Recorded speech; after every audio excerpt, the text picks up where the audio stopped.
Salut à toutes et à tous, j'espère que vous allez bien. Bienvenue dans cette nouvelle vidéo, donc vidéo hebdomadaire comme d'habitude euh, sur les données macroéconomiques ainsi que mon point technique. Avant tout, évidemment, cette vidéo est en aucun cas un conseil en investissement. Les valeurs que je propose, je ne propose pas de les acheter ni de les vendre, et vous êtes seul responsable de vos investissements. Ceci dit, alors cette semaine, du point de vue macroéconomique, on a eu quelques nouvelles. La semaine dernière, je me suis trompé. La décision de la Fed, c'était cette semaine en fait. Donc c'était bien 25 points de base. On a eu une inflation anglaise qui a été plus forte que prévu. Donc plus forte de 1%, je crois. Donc très très mauvais. Et on a les obligations d'État donc, qui ont vivoté un peu de partout, mais plus à la baisse. Donc là, on l'a vu aujourd'hui, les indices sont un peu en dents de scie, évoluent un peu en dents de scie avec ces paniques bancaires. Donc c'est un peu compliqué, même du point de vue technique. On va le voir, il y a plein de choses qui font que c'est compliqué. Par contre, sur les actions, on a des bons points intéressants d'entrée pour moi, même si techniquement on a cassé pas mal de supports, ce qui gâche la beauté de l'analyse technique. Donc on va commencer tout de suite avec le Brent. Donc le Brent, on est revenu faire un pullback sur cette ligne. Par contre, on est venu casser.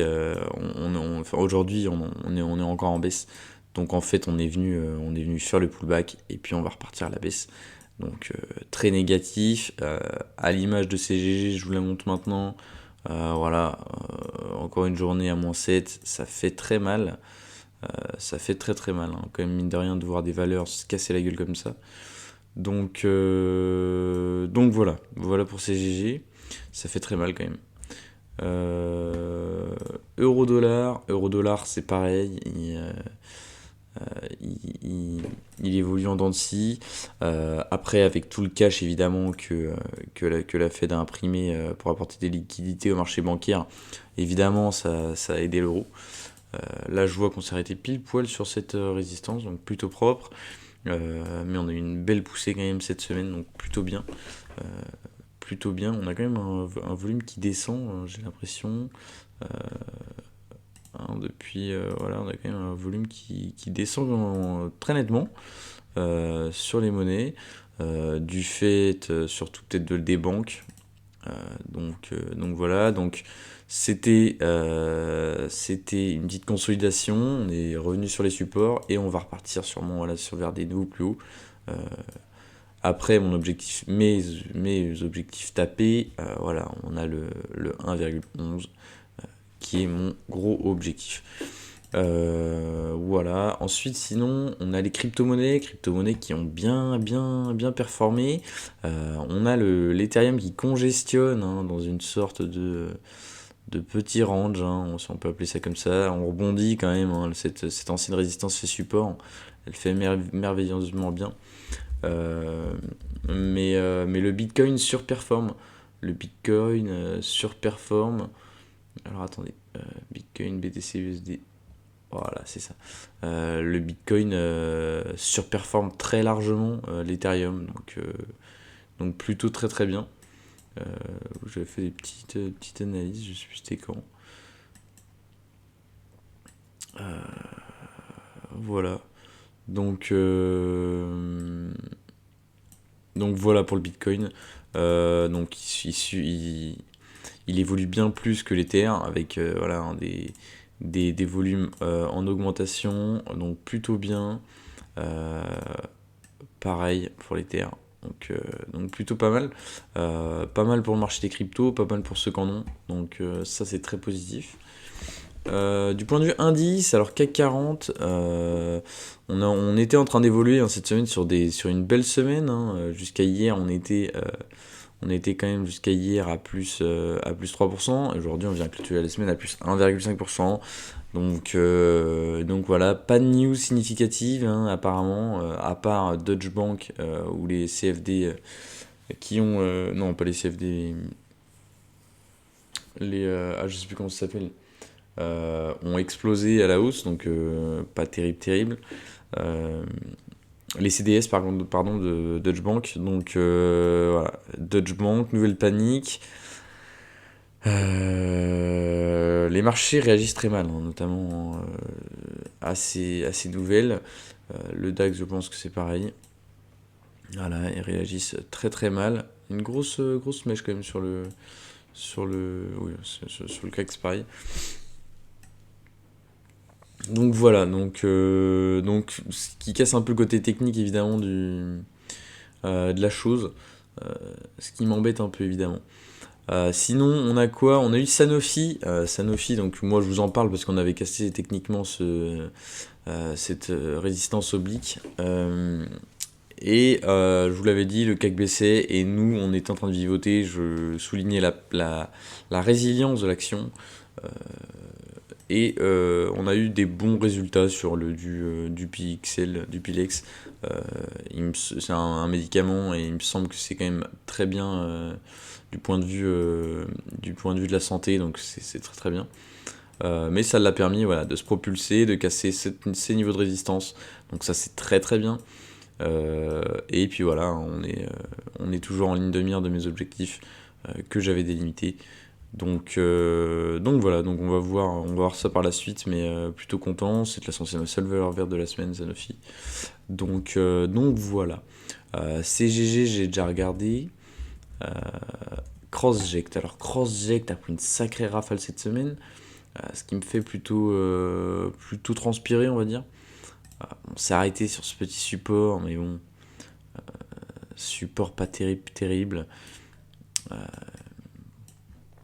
Pas terrible le support. J'aimerais pas qu'on aille voilà, chercher ce gros gap là, ce serait très mauvais. Début de semaine d'ailleurs j'étais plutôt content puisqu'on est venu combler quand même un gap, on est venu quand même combler ce gap hier, on l'a comblé, il y avait des gens à l'achat directement après, donc c'était plutôt positif, j'étais plutôt content. Et puis bah là on vient de casser ce niveau là, donc voilà, ça fait un peu suer. On se dit qu'en 2 semaines quand même le cours a perdu ouais, 27%, donc c'est pas rien, ça fait un peu suer. C'est un peu délicat. Dans la semaine, on est quand même à -15. Donc c'est un peu compliqué quand même. C'est un peu compliqué. -14, -15, faut pas qu'il continue comme ça, quoi. Donc assez dommage. Néanmoins, moi personnellement, j'ai réaccumulé cette semaine personnellement. Donc voilà. Belle valeur. Je pense qu'elle dévisse à cause des banques. Euh, du moins, je l'espère. Par contre, ce qui est dommage, c'est qu'en unité de temps, une semaine, elles sont très méchantes quand même, les vagues de baisse. Donc ça, j'ai un peu de mal quand même. Avec des vagues de baisse aussi grosses. Mais bon, après elle peut se reprendre. Cependant, on n'est plus on a plus voilà, ces niveaux-là de... Par exemple, ceux-là sont cassés. Tac, tac. Je vais faire un peu le ménage. Voilà. Ces niveaux-là sont cassés. On a des sacrées obliques baissières maintenant. Voilà, notamment celle-là. Va falloir donner un peu d'énergie. Il va falloir que les racheteurs se repositionnent. Les acheteurs se repositionnent, pardon. Donc voilà. On a même cassé ce support oblique qu'on avait ici. Donc très négatif. On a cassé MM200. Je suis plutôt négatif hein, techniquement, vu la baisse. Mais bon, évidemment, un rebond technique pourrait se faire sentir très rapidement. Hein. Voilà. Il faudrait qu'on retourne sur ces niveaux-là. Les 4,15, ce serait un beau niveau. Mais plutôt négatif. Plutôt négatif sur Project. Ça fait suer, mais bon, faut le dire. Spingard, pareil. Je suis passé carrément négatif sur la valeur. Je vous en avais parlé, et voilà, ici il me semble, je vous avais sorti ma vidéo, je vous avais sorti tous les arguments comme quoi c'était plutôt intéressant de rentrer sur la valeur. Bon, on s'est fait quoi? On s'est grappillé des petits bénéfices, hein, on s'est grappillé 8%, mais on voit que là, les faillites bancaires, on voit beaucoup de gens, beaucoup de volume, beaucoup de gens qui sortent des smalls quand même, hein. Notamment à l'image de CrossJect ou de Spingard, mais des gens qui ont tenu un trend pendant 1 ou 2 mois et qui lâchent tout là, qui lâchent tout. Donc là, rien à faire. On voit c'est l'oblique qui a été cassé. On voit la M50 qui a bien fait office de support, qui a été cassé aujourd'hui. Donc pour moi, il faut vendre. Si vous en avez encore, vendez. Euh, vous mettez un stop un tout petit peu en dessous. Vous pouvez mettre un stop par exemple ici. Pardon. Ici. Pour jouer peut-être le petit rebond. Mais pour moi, voilà. Je repasse négatif. Je reviendrai quand il y aura des choses à faire sur la valeur. Parce que pour moi, la trend même paraissait très intéressante. Hein. Mais c'est arrivé au mauvais moment, le truc des banques. Sodexo, ça fait longtemps que je ne l'ai pas vu. J'ai vu qu'elle était plutôt intéressante, Sodexo. On est venu retester des niveaux quand même assez bas. On est revenu tester des niveaux assez bas. Par contre, je vois qu'on est resté quand même. On s'est extrait des ranges. On a fait une belle poussée.